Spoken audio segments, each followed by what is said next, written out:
Bonjour à tous, bienvenue sur la chaîne Zeglobasion.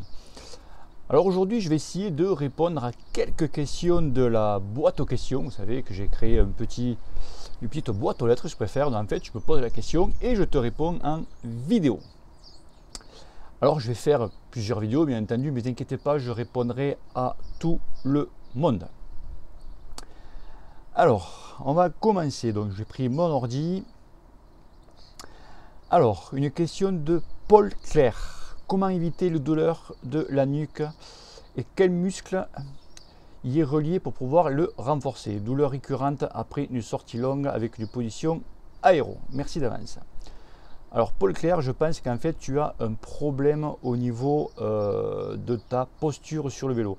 Quand tu as mal à la nuque, c'est qu'en fait tu as trop, tu vois, trop la tête vraiment très... Alors soit tu es trop bas sur ton poste de pilotage ou tu as la selle qui fait ta tige de selle qui est trop haute, d'accord? Tu as ton poste de pilotage qui est ici, ta tige de selle qui est comme ça et automatiquement, donc plus tu montes et plus toi il faut que tu soulèves la tête.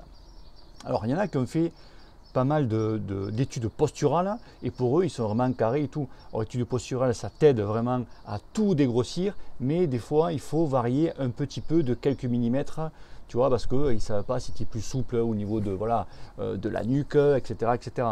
Donc petit conseil, Paul, soulève légèrement ton poste de pilotage, c'est-à-dire que tu mets une petite bague de 0,3 ou 0,5 sous ta potence, tu fais juste que ça, et tu pars rouler, tu fais la même distance et tu regardes si ça va mieux ou pas. Tu vois, si ça va mieux, ben, tu restes comme ça. Si ça va pas mieux, essaye à la rigueur, donc tu touches pas ton poste de pilotage, tu descends ta selle de 0,3 mm à peu près, tu vois, et tu repars. Tu vois, c'est vraiment de millimètre à millimètre. Et je pense que tu y arriveras comme ça. Ok, Paul. Alors, hop. Il y en avait une autre que j'avais vue d'un petit jeune. Hop, Monsieur Bike, quel exercice de PMA? Mais tu as justement un exo de PMA sur la chaîne. Je peux te dire que celui-là, il fracasse.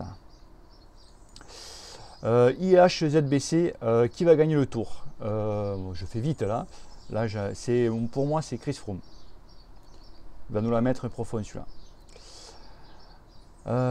Tac tac. Alors 8. Voilà, le chiffre 8. Salut, comment on développe l'explosivité sur le vélo? Merci d'avance et que le cul te pèle. Alors, travailler sur l'explosivité, c'est... tu peux la travailler quand tu fais une sortie en club ou toi tout seul. De temps en temps, quand tu fais tes sorties d'endurance, si tu préfères, tu peux, quand tu rentres dans un village, faire un sprint panneau. Tu vois, quand tu rentres dans tous les villages, tu fais un sprint panneau.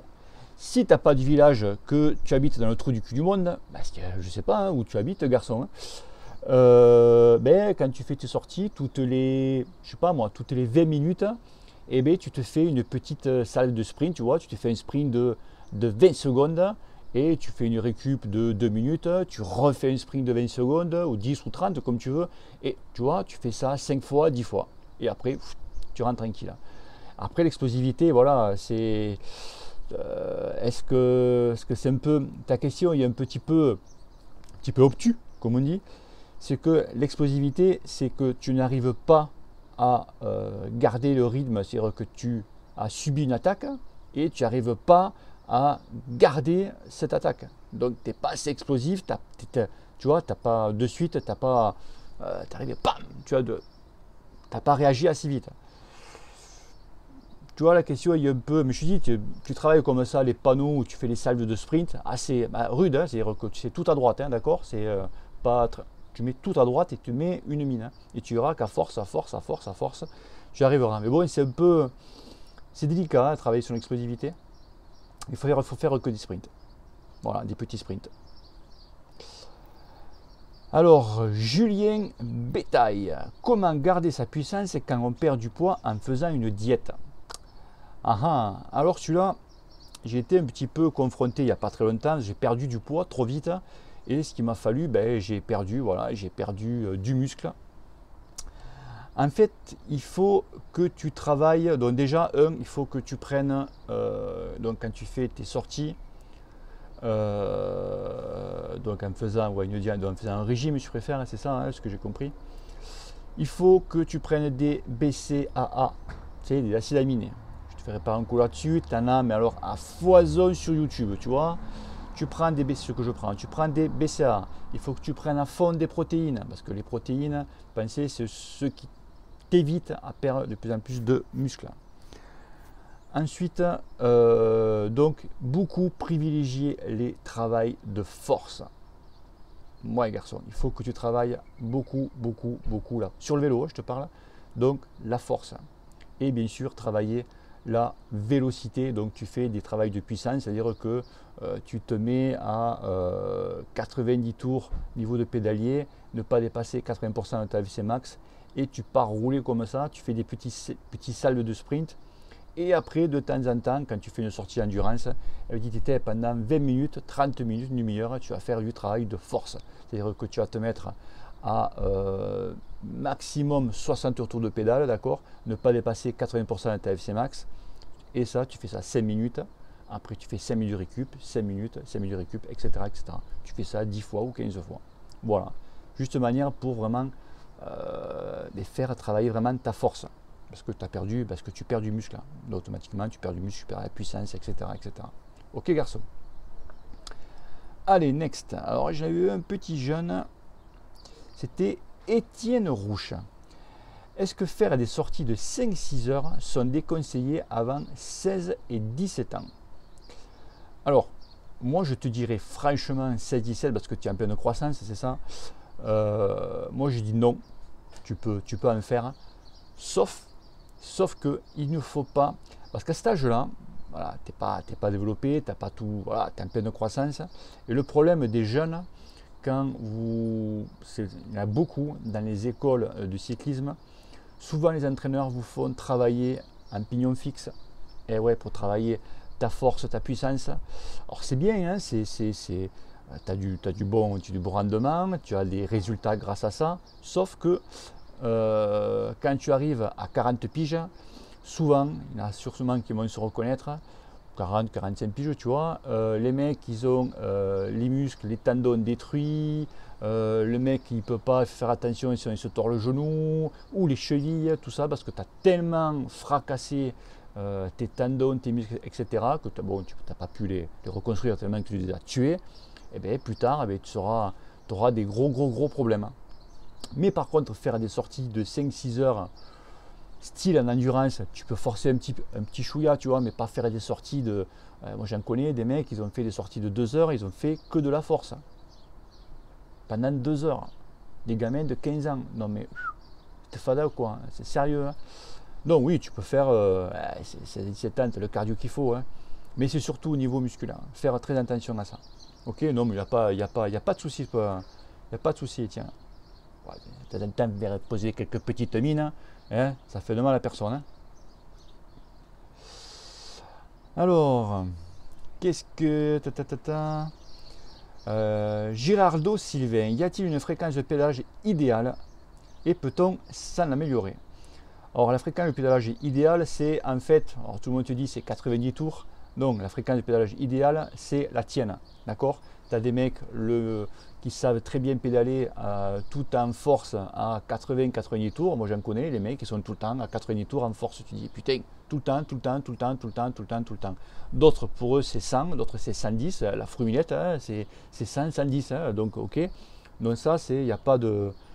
c'est toi qui vois. Si tu es bien à 90 tours, tu es bien à 90 tours. Si tu es bien à 100 tours, tu es bien à 100 tours. Si tu es bien à 80 tours, tu es bien à 80 tours. Après, tout est une histoire de cardio. Tu vois, garçon, si tu es très bien et que tu as le cardio qui est bien en 80 tours et que tu peux poser des mines à 80 tours, tu restes à ça. Il n'y a pas de... David Hermon, Salut Bruno, à quand une vidéo d'entraîneur du gymnase? Alors le gymnase, oui, j'avais pensé à le faire. Le problème, c'est que commenter et faire du gymnase à la fois, t'as compris garçon, là c'est chaud, c'est chaud. Mais ouais, je le garde, il y en a pas mal qui me l'ont demandé. Pourquoi pas, je le ferai. Il y en a un autre aussi que j'avais proposé depuis un petit moment, c'était un entraînement sur un entraîneur de puissance. Donc justement, il faut avoir le capteur de puissance. Je l'avais surnommé la mine, pour te dire le truc. C'est que je ne l'ai pas fait, je ne vais pas le faire maintenant parce qu'on ne rentre pas dans la période, tu vois, un petit peu. Je ferai ça justement quand j'ai commencé mon entraînement inversé, tu sais. Donc là, par contre, je vais faire pas mal d'entraînement sur home trainer et que je vous ferai partager, bien sûr, bien sûr. Là, ça va envoyer du steak là. Istro Shoot, un avis sur les cartouches CO2, avantages et inconvénients. Alors moi, les cartouches CO2, je vois que l'avantage. C'est que justement, je montrerai dans une autre vidéo, quand je referai une foire en question. Pour moi, c'est vrai que tu te fais pas... Ah, écoute, cartouche CO2, c'est vrai que c'est super. Excuse-moi, quand tu t'avais tapé 5 heures de vélo, ok, que tu as les bras en vrac, et que tu crèves, et qu'il faut que tu pompes, ah, éculé, t'en peux plus, quoi. C'est que t'en peux plus, tu dirais, parce qu'il faut que, tu vois, c'est une cartouche CO2, tu mets ton truc, tu gonfles et terminé. Après, c'est vrai que c'est pas écolo. Ouais, mais la cartouche, tu la gardes avec toi, ou quand tu passes au bord d'une poubelle, tu l'escampes, point barre. Mais pour moi, les cartouches CO2, c'est le top. Le seul truc, il faut avoir le bon petit embout. Alors moi, c'est un petit embout que j'ai acheté ça à Decathlon, c'est un petit embout bleu. Je vous le montrerai. Pour moi, les cartouches CO2, c'est l'idéal, c'est le top. J'en avais vu une autre. Tac, tac, tac.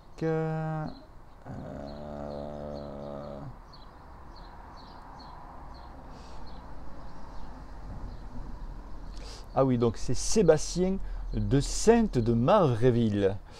Tu es noble, dis-moi. Alors, salut Bruno, peux-tu nous parler de l'effet diesel et comment y remédier l'hiver en pleine prépa foncière? Ben écoute, c'est pas compliqué. Quand tu fais, c'est vrai que l'effet diesel, quand tu fais dans tes prépas foncières pendant 2 mois, c'est vrai que voilà, c'est vrai que tu deviens diesel. Ça, quoi qu'il en soit, tu deviens diesel. Le truc, comme que quand tu fais tes prépas foncières, normalement derrière, ok, tu vas commencer à faire normalement de la force, mais après tu vas faire du seuil et de la PMA. Et c'est là, quand tu vas arriver en période de seuil de PMA, que tu vas un petit peu effacer l'effet diesel. T'as compris? Mais pour éviter, tu vois, pour le faire un petit peu plus, tu vois, un petit peu plus court, tu vois, tu peux faire dans ta prépa foncière, tu peux faire quelques petits panneaux, d'accord? Tu rentres dans un village à 200 mètres avant, bam, tu fais un petit sprint, tu vois, à chaque. Moi, ce que je fais, voilà, l'hiver, tu fais une petite salve de sprint, panneau là avec les copains. Mais normalement, l'effet diesel, tu l'effaces quand tu commences à préparer, faire des séances de PMA ou de seuil. Donc ça, au fur et à mesure, tu l'effaces. Mais voilà, quand tu fais période foncière, tu fais des petits exos panneaux, tu verras que tu seras toujours un petit peu diesel quand même. Hein. C'est normal d'ailleurs. Thierry, à propos, on a combien là? 10 minutes, hein. Allez, je fais la dernière. Et après, je ferai une autre pour les suivantes. Je répondrai à tout le monde, ne vous inquiétez pas. Thierry, à propos des pneus tubeless, bon ou pas? Ton avis, merci. J'adore ton franc-parler. Eh ouais, picha. Donc, le tubeless. Alors, le tubeless, donc moi, les pneus que j'ai sur l'origine, vous savez, les pneus à 25, je vous racontais, c'est du tubeless, d'accord? Le tubeless, l'avantage du tubeless, c'est que c'est vrai que ça évite de crever. Mais si tu penses vraiment, t'inquiète pas garçon, tu vas crever, tu vois, pareil. L'avantage du tubeless, c'est que c'est confortable, on est d'accord. Mais l'inconvénient du tubeless, alors moi je me rappelle donc beaucoup en VTT, le pneu tubeless en lui-même, le pneu tubeless par rapport à un pneu tube type, c'est-à-dire un pneu à chambre, le pneu tubeless est plus lourd. Oui garçon, et ouais, le pneu tubeless est plus lourd qu'un pneu à chambre, déjà, d'accord. Alors toi que tu as investi je ne sais pas combien, des centaines d'euros, voire aller 1000 et quelques euros pour avoir des roues légères et tu me fous dessus un pneu tubeless, là je ne comprends pas. C'est-à-dire que tu m'achètes, tu me fais des 100 et des 1000 pour acheter des pneus, des roues light et tu mets un pneu tubeless que le pneu en lui-même est plus lourd. Tu vois ce que je veux dire? Et le pneu tubeless à l'intérieur, par rapport, tu dis ouais mais attends, on ne met pas la chambre à air. On ne met pas la chambre à air, mais tu mets du préventif. Que ce préventif, il est pratiquement à quelque chose près le même poids qu'une chambre à air. Tu comprends? Alors le tubeless, oui, le mec qui a la marre de crever, c'est vrai que bon, c'est vrai que c'est l'idéal. Mais au niveau en termes de poids, tu vois, c'est pas tip top. Pour l'instant, je sais qu'il y a de plus en plus de pneus, le tubeless ready à la rigueur. Oui, je sais qu'il y en a de plus en plus maintenant qui font des tubeless ready. C'est que là, tu as le meilleur des deux mondes. Mais le problème, voilà, c'est que je l'ai dit déjà sur précédentes vidéos, un pneu tubeless, donc ok, avec le préventif, quand tu pinces ou quand tu. Moi, je l'ai vu il y a quelques temps de ça, le mec l'avait pincé avec le kit préventif, tu prends 7 barres, selon comment tu le gonfles, dans la gueule, quoi. Tu en as de partout. Il faut que vous roulez vite pour que le liquide puisse boucher le trou. Tu vois le truc? Et tu en as de partout. Donc, pour moi, c'est mitigé. Tu vois, garçon. Je préfère encore le pneu avec la chambre. Hop, tu roules ton pneu, ça prend 5 minutes, il faut que tu remplaces ta chambre. Terminé, next. Et on n'en parle plus. Ok? Donc voilà, donc on est à combien? On est à 10 minutes et quelques. Ne vous inquiétez pas, je répondrai à tout le monde. Donc voilà, donc j'espère que je vous ai bien répondu, vous avez bien expliqué. Si je t'ai pas bien, si tu n'as pas bien compris, tu reposes la question parce qu'automatiquement je les efface parce qu'il y en a tellement. Ok, tu reposes la question et je te répondrai. Ok garçon. Allez, si tu as aimé ces réponses, partage-la, like-la et n'oublie pas comme d'habitude, tu vois, chef, que le cul te pèle. Allez, bisous, ciao, ciao. Merci, messieurs, c'était très bien. C'était très bien.